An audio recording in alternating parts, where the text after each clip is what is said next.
but he still hasn't cracked America. One person who did, despite the curse of bad British teeth, is David Bowie.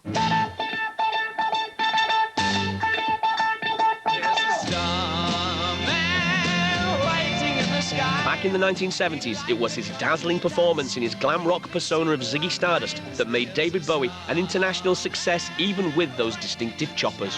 I met David right at the beginning of March of '72. Somehow I got caught up in this whole Ziggy thing. Without warning, he started biting away on Mick's guitar, and I got that shot from the side, like the perfect place at the perfect moment. This iconic image of Bowie showed that his teeth weren't US grade, but he got away with it. If his teeth weren't totally pucker, then that was just another thing where people would embrace it anyway as just being part of the general freakiness. Celebrity surgeon Alex Caridis looks Major Tom in the molars. Here's a picture of David Bowie in the Ziggy Stardust era. His teeth don't look particularly great. I mean, look at this here. His incisors here look almost fang-like. His two front teeth as well are quite prominent. Now, ideally, this ought to have been corrected by the age of 12 with braces at a time when his mouth and his head are still growing. But clearly, that didn't happen here.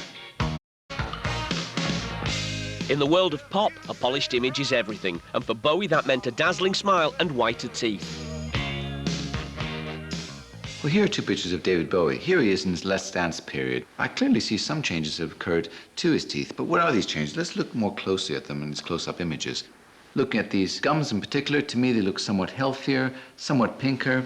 The teeth also have changed compared to this picture. These look somewhat brighter, somewhat whiter, so it's possible that he could have had a bit of teeth whitening to try to enhance the look. The other thing, of course, is that he still has this misalignment of his teeth here, which are somewhat detracting from the appearance of his teeth. Years of drug abuse had made the 70s a real grind for Bowie, and in the late 80s, his other addictions were reported to be taking the shine off his newly polished gnashers. One reason for his rotten teeth may well have been the fact that he smoked, 40 to 50 cigarettes a day. He was a serious chain smoker, was David Bowie. Serious chain smoker. This is a picture of David Bowie in 1987, and by this stage there were plenty of reports in the press about how bad his teeth were, that they were in fact rotting. Primarily, smoking can cause staining and discoloration of the teeth, as well as recession of the gums. Now, if we look closely at his mouth here, we can see signs of this, particularly here. You can see some recession of the gums here, there's some yellow staining here, and of course he still has that crookedness. All in all, I would say not a great set of teeth.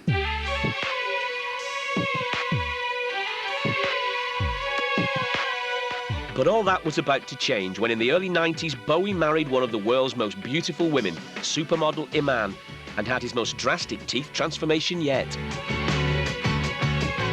It may well be the fact that he was socializing with beautiful people. If you're less than perfect and you have problems, i.e. with your teeth, I think that dealing and socializing with these type of people might make you very conscious of the way your smile looks, and therefore may make you want to have something done to try to correct this and improve it.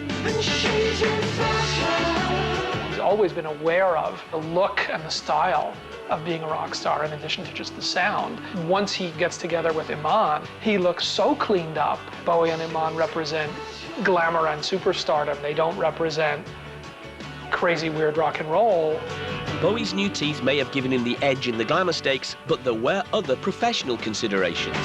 For a person like David Bowie, it's important to check phonetics when you do cosmetic dentistry. Actually placing material on the teeth, see if it functions properly, and in his case, can he sing properly?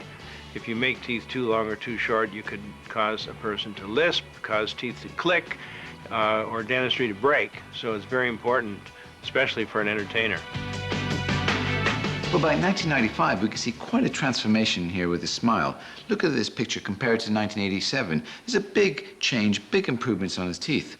Here, on these close-up images, we certainly see some changes. The crookedness that he had here between his canines and his incisors has disappeared in this image, and that's quite clearly evidence of some good cosmetic dentistry. It's very likely and quite probable he's had some crowns. So overall, a massive improvement to his mouth and his smile, and overall, a great look. Changes.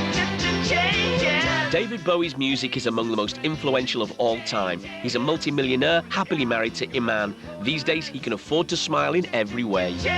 I think a good smile is extremely important. Many surveys have showed that people make snap decisions about our character, our intelligence, our success, just by the way our teeth look.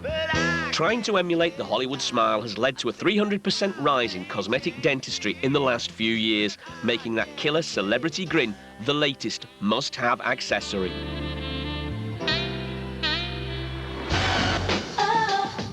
Ultimate Bond continues tomorrow. Sean Connery kicks off his slippers and dons that glass with martini, shaken and not stirred.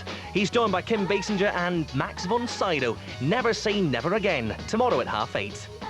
Next tonight, the build-up continues to the 5th of May and election 2005. It's the ITV News at 10:30.